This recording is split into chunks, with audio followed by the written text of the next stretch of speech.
Alright guys, so I figured I'd get you guys an update of sorts on some of the hordes, some of the plans. I've had a few of you guys asking some specific questions about some of the mowers that I featured in prior videos. But I came over here today to take pictures of this one, which this is a Murray, I believe. And this one started up cold just fine. Probably need to prime it again. And it seems that idle issue went away. I was kind of surging.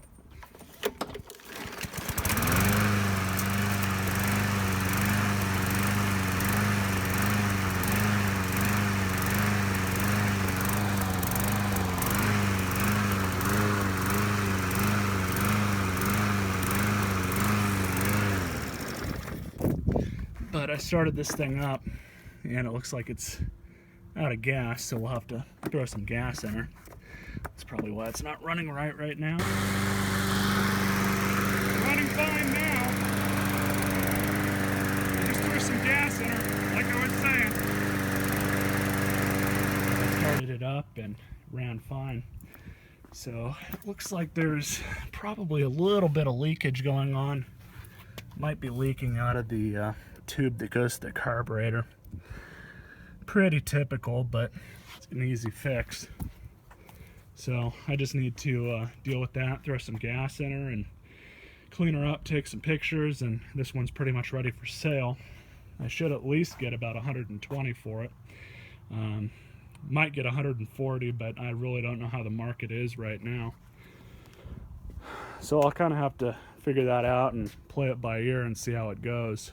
But I need to get rid of some of this stuff because this whole pile right here is mainly lawnmowers that need a little bit of work or they're already running, and I'm probably going to end up getting rid of them, selling them off. This one right here, I picked this one up out of the trash last weekend. I didn't make a video on it, but I've had one of these before and I had issues with the carburetor on it. So what I'm probably going to end up doing with this one is replacing that thermal valve that goes into the exhaust that kind of adjusts the choke as the mower's running or not. And obviously do a full carb service. I might even just replace the carburetor on this one on principle. Looks like the handle's been chewed up a bit, so need to deal with that. The transmission's not locked up. It seems healthy, but sometimes these can play a bit of a trick on you. I think I do have a bag for this one in the shopping cart somewhere. But if I can get this one running and all cleaned up and can find a bag for it, I might be able to get 160 out of it. This is the one that I picked up with the John Deere. I haven't messed with this one yet. It likely just needs a typical carburetor service with these, and it should run fine. Needs to be cleaned up. It's actually, this thing will clean up really well. It's just really dusty, and we had a little bit of rain, amazingly enough, about a week or so ago, so that's why everything's all kind of splotched and dusty. This one, I don't know that I'm going to keep this one, just because there's really not much of a point in keeping it. I haven't really decided yet. I know this Honda, I'm more than likely going to get rid of it once I fix the carburetor on it. So I should be able to get $100 out of that one once I fix it. And that other Murray, which I think is the same thing as that one right there. This one I picked up out of the trash. And it, again, likely just needs a carburetor service and it should be good to go. Definitely needs to be cleaned up. And then I had a couple of you guys asking about this thing. So as you guys can see, I tried rigging up my own bag for it from a Toro handheld electric leaf blower and mulcher. It kind of works, but it's not permeable enough. It doesn't allow enough air to pass through it. So that affects your suction. If you can't get a good flow, so to speak, of air going into that bag and then being filtered and going out of it, like sort of like a regular vacuum cleaner, your suction's not going to be all that good. And it doesn't matter how powerful that motor is, if you're if you don't have enough airflow, you're just chasing your tail. It's not going to be really worth it to use it as a vacuum. It does pick up some stuff, but I know for a fact the suction in this thing should be a lot stronger. But the good news is the dad does want this, and I did manage to source a bag for it, so he's going to pay for the bag, and I guess we're going to keep this little guy around to use for out here. There really isn't much of a point in selling it. If I were to sell this, I could probably get maybe $250 for it, but it's just such a niche item that, in my experience, they're just not all that easy to sell. At least I'm assuming so, because stuff like those front reel lawnmowers, they're worth a lot of money, but not very many people want them. So I think this would fall into that category of definitely being a niche item, but I am going to get a new bag for it and get rid of that Toro one. In fact, I could probably just throw that away right now. This thing has a MTD Powermore motor on it. It's very similar, if not the same, to the ones they're sticking on those Cub Cadets nowadays. These motors aren't very good. I do have the parts to kind of fix this and go through it, and I was able to get this thing running. I don't think I did a video on it. But it just doesn't run all that well, and I think I need to clean the carburetor out. Might need to put a new one on it if I can find one. The carburetors on these things, I don't believe a regular like a Kohler carburetor or a Honda carburetor would work on it. I think these are, even though they're very similar to the Honda motors, they're very proprietary. And I seem to recall somebody telling me in one of my videos that they had issues finding carburetors for these at a good enough price. If you can find one, they run about $50, which if I was to replace that, you know, there would go pretty much all of my money to be made on this thing.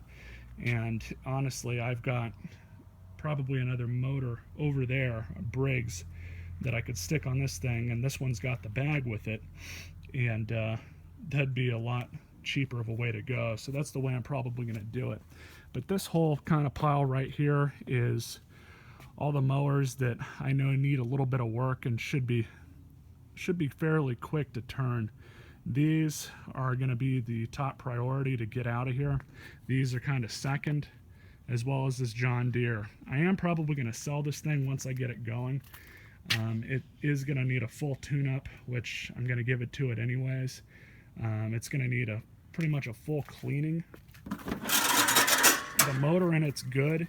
It does have an issue though with the probably the seat safety or the brake safety, because the battery I believe is fully charged, and for whatever reason it just doesn't want to kick over or even turn the motor when you try to start it as normal. So that switch for the brake lever is back in here. I think I did a video on how to change one of those out, and they're cheap enough to just replace, but I'm gonna have to change out that oil tube, or not the tube but the cap, because those leak after a while. And you know, hopefully if I can get it going pretty simply, so to speak, I should be able to get at least 500 for this thing. John Deere's, in my limited experience of selling lawn tractors, John Deere's seem to not necessarily hold their value, but because of their name, they typically sell pretty well. So I'm probably going to end up putting this one up for sale after I get it going, and I don't think it'll need too much after that. I believe both the belts on it are still pretty healthy, so at least they're still connected.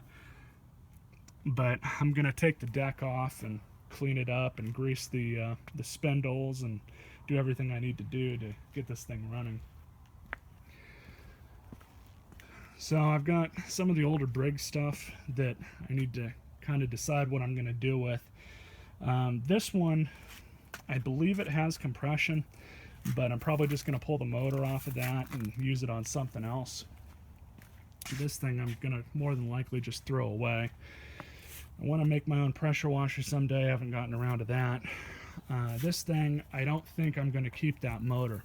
I think what I'm going to do is throw a Predator motor on this, kind of spruce it up a bit, and then put it up for sale. I should be able to get, you know, a decent amount of money out of this one come you know, mid-fall, early winter.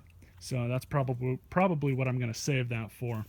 I am going to have to replace all the belts on it and probably do a service on the gearbox for the tines. But that thing's going to need a good amount of work. So I'm kind of not really going towards that one just yet. And the rest of these, for the most part, are parts mowers. I might be able to fix some of these, you know, if I have the time and I've gotten rid of all the other ones that are worth fixing easy enough. There might be 2 or 3 of these that I could probably cobble something together and get them working. But the vast majority of these, they either have problems with the deck, being that the deck is rusted, like this one. You guys can see that hole right there. Or they had a sudden stoppage of the motor and the blade went into the deck. I think that's the problem with this one, as well as that Tecumseh up there. Or they're just so old that they're just not in that good a condition, like this one. So it's not really worth selling or putting a lot of work into these. But a lot of the wheels and, you know, stuff like that is worth grabbing off of them. So that's the only reason I keep some of them around. But like I was saying, probably 2 or 3 of these might be worth getting going again. I think this snapper here has compression, but I do need to get either the mulching plug to put over that or the side discharge chute to put over that. I don't know if that's a 2-in-1, but I don't think this one, it might be meant to take a bag, but that would be, you know, sinking that kind of money into it, I wouldn't be able to get that amount of money out of it. So what I'll probably do is kind of assess this one later on and see what I can do with it. But the rest of these, if I can just walk over here, the rest of these have, you know, issues that just because of their inherent nature aren't probably going to be worth putting a whole lot of money into. And one of them is this one.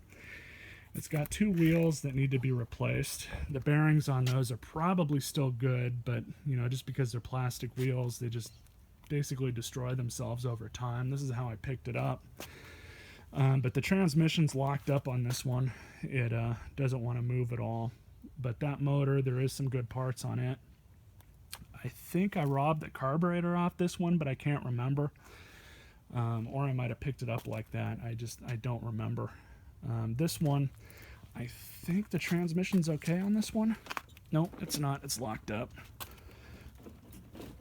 So I'll have to kind of figure out what's going on with that. It's kind of like once these transmissions lock up, they're not really worth fixing. Because sometimes it's something internal within inside them that breaks off or shears, and they're just not really worth putting a whole lot of money into. But if it's simple enough to fix, I'll definitely go that route and try and fix it. But the unfortunate thing with these self-propelled MTD lawnmowers is once these, if you ever have to buy a transmission for one of these, there goes all your money making. You're going to be spending at least $80 for a transmission, if not more. So it's unfortunate, but it is what it is with these. This leaf vac I'm only keeping around for parts. It wasn't worth me buying a new bag for it, much less any of the other stuff it needed. Again, it's a niche item. I wouldn't be able to get hardly any money out of it, even if I was able to sell it after replacing everything it needs. So, namely the bag with the frame was about $200, and I'd be lucky if I could get that much money for this thing. But other than that, like I was saying, the rest of these are good for parts or good for decks. This one, this Craftsman, has an old Tecumseh on it, so I'm probably going to end up pulling that off, and I think, yeah, the transmission's locked up on this one too. So if I can get the transmission working on this, I'll pull the motor off and probably throw that Honda on that's sitting over there once I get that one working, and kind of go from there. But other than that, that's kind of the general update on most of the Horde. I guess I'll be dragging this one over there. Quad's still running well. Mower's still running well. Still no grass yet, so no surprise there. Other than that, I picked up an old Kirby Heritage. It does run, but it needs to be restored, so I haven't gotten to that yet. It's probably going to be a rainy day project. Same with this one. I want to get this thing going again, but unfortunately there just isn't much money in 2-cycle equipment. I might be able to get like 50 bucks for this thing, but it needs a carb service. So it does have compression. It's worth fixing. I just haven't really messed around with it too much yet. The rest of this stuff, everything's still running fine and working as it should. Haven't really had much of an issue with anything else. Really, I've just been really busy with stuff outside of YouTube, and as most of you guys can figure out and don't seem to have an issue with, YouTube is a hobby for me. It's not something that, you know, I schedule as a priority over other things in my life. And some people do seem to forget that, you know, unless YouTube is your sole source of income, you know, it's not really a priority, at least with most people. I do have a lot of plans in the works, a lot of things I need to get done and get working on, and hopefully I can make some money off of some of this stuff. But you guys have seen all the stuff that I'm going to be making videos on, and very soon, it's just now starting to cool down. I'm going to be pumping out videos like crazy here pretty soon, within the next maybe week or two. I should have at least a couple more videos of fixing up lawnmowers and everything else, but it's just been so damn hot the past month that I haven't really been doing too much stuff as far as, you know, labor intensive goes. But other than that, I hope you guys enjoyed this video. Stay tuned for more. You all stay classy.